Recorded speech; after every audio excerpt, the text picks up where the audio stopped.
Today we're going to discuss the problem of your truck either not able to go into gear or your truck not able to come out of gear with the clutch. A few troubleshooting tips. If your truck is not able to come out of gear or very difficult to put in gear, one thing you should look at is your clutch master cylinder and slave cylinder. Check them to see if they're leaking any fluid.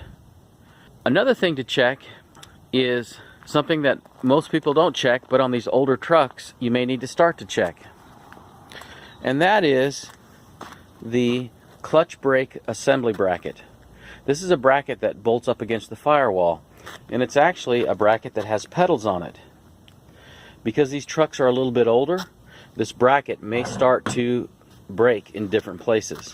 This particular bracket you see here, it has broken in this place right here. You can see that it's broken, and what it caused was it prevented the truck from actually going into gear.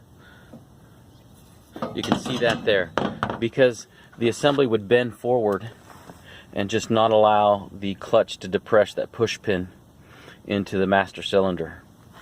There's a better view, you can see it right through here.